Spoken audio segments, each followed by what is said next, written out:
Почитувани, ви благодарам што сте заедно со Слободен печат и оваа седмица ја имаме Жанета Скирлев и со радост ќе кажам дека повторно имаме овде во Скопје. Ја искористивме максимум приликата што е овде за време на празниците да биде наша гостинка во нашето студио и верувам дека темата која што се одлучивме да зборуваме во следните минути со Скирлев ќе ви го задржи вниманието затоа што не за сега сите. Дали знаете што правите со лековите на кои што ќе им помине рокот или со лековите кои што веќе не ги употребувате, веќе немате потреба од нив, каде треба да ги фрлиме овие лекови? Дали сте се запрашале што правите доколку ги фрлате во канта за отпадоци, тоа е погрешно, ниту пак во отпадни води, ниту пак во WC школка, никаде не треба да се фрлат, туку треба да се фрлат на соодветно место. Дали треба да ги однесете во аптека, попусто доколку ги однесете во аптека. Зошто е тоа така? Ќе ни објасни Жанета Скирлев, која што се соочи со ваков проблем овде во Македонија и ќе направиме една паралела како е во Лондон. Добро дојдовте уште еднаш во Слободен печат. Добро ве најдов. Секогаш ми е задоволство кога сум тука, а посебно кога расправаме за теми кои ми се многу блиски и кои сакам да се решат, бидејќи се работи за заштита на човековата околина. Јас со таа тематика се занимавам уште од ајде сега нема да кажуваме години да не се издаваме. Меѓутоа многу одамна со Ден на пролета, Ден на екологија, кој беше моја иницијатива уште на времето, и ова е нешто што ми го привлече вниманието. Да објаснам, значи, мајка ми е хронично болна и прима многу лекови, на моменти примаше и инекции, примаше и разни витамини, меѓутоа и други лекови за намалување на притисок, за речи си се што и препишуваа лекарите, се примаше. Некои од тие лекови веќе не требаше да ги зема и се подобри здравјето, фала Богу, и ни остана. И сега малку по малку се наполни една цела кеса со лекови со поминат рок на траење. И со маж ми пред некој ден ја однесовме во една аптека во центарот на Скопје, и не гледаат аптекарките, па знаете, не сме сигурни, па што е ова, па како, не можеме да примиме се. Ај ке видиме, прашаме, јас оставив телефон за секој случај. По неколку часови се јавуваат во паника жените. А вие ја оставивте таму кесата? Ја оставив таму, кесата беше, па мислам, вака, толкава. Со инекции, со некои други лекови против притисок, со разноразни витамини, значи се што имаше таму, и се беше со поминат рок на траење. Жениве во паника во аптеката. Што не смееме тука, па ми се јави некоја што им била менаџерка. Знаете, да дојдете да си земете, ние не знаеме што да правиме, и со маж ми се пошегувавме, седи во некоја ќоше таму кесата, како радиоактивен материјал да има, така ја гледа да се тргне од овде. Не, и се ја земавме и ме заинтригира и напишав еден статус на Facebook, и излезе дека и отидовме, си ги собравме лековите приквечер и молесни на жените, си отида дома и се. И сега има разни коментари. Да, вие напишавте статус кој што навистина го привлече вниманието многу и се испостави, односно се покажа дека многу луѓе го имаат овој проблем и дека кај многу од нашите сограѓани се соочиле со нешто вакво, од различни причини им останале лекови дома, се случува нели ќе почине во семејството, член на семејството, па тие лекови што ги користел каде треба да ги однесат. Секакви коментари прочитав? Секакви коментари има добар дел од луѓето се свесни за тоа, меѓутоа има и добар дел кои не се свесни. Не знаат што. Дури една универзитетска професорка советуваше тоа се фрла во клозетска шолја. И јас останав чудо невидена заради тоа што тие лекови, можеби не сите, меѓутоа еден добар дел, загадуваат, тоа се хемикали и тие влегуваат во водата, во почвата и потоа надводнување и потоа ние ги јадеме преку тие. плодови, така. Во Велика Британија, зошто јас го направив тоа? Во Велика Британија, каде што живеам подолго време, лековите со изминат рок на траење, па дури и да не е изминат рок на траење, меѓутоа не ги користите веќе, ги враќате во аптека. И сите аптеки ги примаат. Излезе дека и во малку и од луѓе што се јавува дека така е и во Шведска, дека така е и во Данска, дека така е и во Германија, дека така е и во Франција, дека значи сите што се јавува од други земји каде што живеат, велат дека е така. Дека се враќаат во аптеки, во сите се враќаат во аптеки и аптеките без проблем.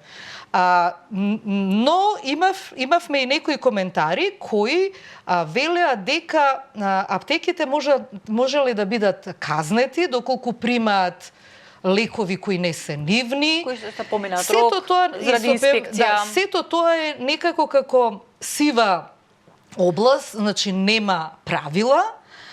Еден кажа дека истото искуство го имал како мене за истата веледрогерија.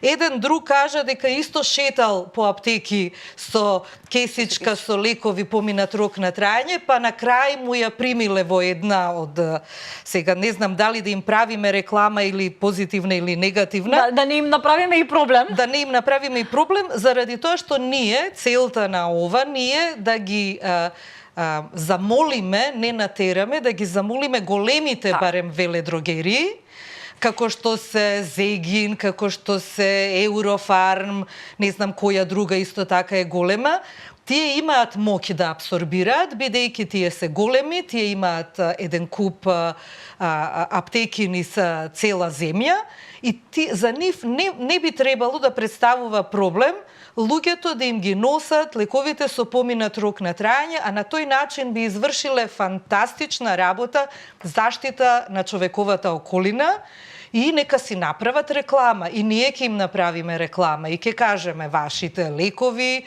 со поминат рок на траење може да ги донесете еве на Зегин аптека во градски трговски центар долу или на Eurofarm аптека таму и таму. Она што некои други кажува и мислам дека е интересно да се знае, една бивша аптекарка се јави во... Тоа беше интересен коментар. И вели вака, Весна Накова Манолева вели: едно време ги прибиравме таквите лекови и еднаш или два пати годишно со комисија и записник се носеа во специјално депо. Сега не знам како се складираат и отстрануваат, немам информација, 2 години сум пензионерка, а со приватизацијата на државните аптеки ја напуштив аптекарската служба, значи 20 години не знам како е. Ова ни кажува дека имало ваква пракса во Македонија. Пред 20 години постоело. Прилике, пред 20 години имало ваква пракса. Каде се изгубило и зошто повеќе не се знае што да се прави? Тоа е интересно прашање кое некаде некаде треба на одговорни места. Да, вашиот статус е наша поидовна точка да ние се погрижиме и како медиум, да се распрашаме, да расчепкаме, да се јавиме и да побараме дали воопшто е регулирано ова законски, дали постои некаков правилник, бидејќи очигледно е дека аптеките, болниците, здравствените установи го регулираат тоа на начин, си постојат канти за лекови со поминат рок. Тоа би било прекрасно да знаеме, да се направат правила, да знаат луѓето и големите веледрогерии да се вклучат и да ги прифаќаат лековите со поминат рок на траење, да не едуцираат на некој начин. Од интернет, она ја што го проучив, гледам дека витамините можеле да се фрлаат во ѓубре, но лековите кои се други со хемикали и така, во никој случај. Ниту пак да се чуваат. Не можеме да ги чуваме дома, нели опасно е да се чуваат дома. Сега некои велат, еве тие што не име поминат рокот, па ги продаваат, ги препродаваат, не би сакала да навлегуваме ние во тоа, не би требало. Тоа е прашање дали е дозволено. Лекот е препишан за Бела, за Александра. лекот е препишан за жанета. Сега, ако е некое витаминче и се, може да го делиме, меѓутоа без лекарски рецепти, совет од лекар, не сме јас и тие што ќе дистрибуираме лекови. Но за отстранувањето многу е важно, за заштитата на човековата околина многу е важно и за подигнување на еколошката свест на луѓето исклучително важно да знаеме на соодветен начин да ги отстрануваме лековите со поминат рок на траење. Најпосле, што направивте вие со вашата кесичка со лекови? Па неа дома кај мене седи во ќоше едно и сега размислувам да ја носам во Лондон, нема шанса на царина да ме пуштат со лекови, ко наркодилер ке им се појавам таму, не доаѓа во предвид. И сега, не знам, една варијанта, еве, во меѓувреме, можеби ќе се јават некои од... Јас им пишав на Зегин, ќе им пишам и на Еврофарм, еве, од тие поголемите, може, ако слушнат некои од помалите, ќе кажат донесете и се. И сега за сега се кај мене во едно ќоше седат, ама не ги гледаме со страв. Јас навистина ќе се радувам доколку овој ваш непријатен момент, затоа што и непријатно сте се почувствувале и буквално не знаете што да правите, и овој ваш статус ќе биде една појдовна точка и причина ние заеднички да решиме еден општествен проблем, затоа што очигледно го имаме. Ви благодарам на ова, не беше толку непријатно колку што еве не предизвика на акција. Ние сакаме да направиме, имаме ситуација, ајде да видиме како ќе ја решиме. Благодарам многу, посакувам добро здравје на самиот крај и за вас, за вашата мајка, за вашите најблиски. Благодарам што и денеска се охрабривте и бевте наша гостинка, изборувавте за еден личен пример. Направивме уште една споредба, овој пат не само со Лондон, туку воопшто и со светот, со развиените земји, како функционираат во однос на тоа што се прави таму со лековите со поминат рок, односно што прават поединците и семејствата. Почитувани, ве поканувам и понатаму да бидете низ содржините на Слободен печат.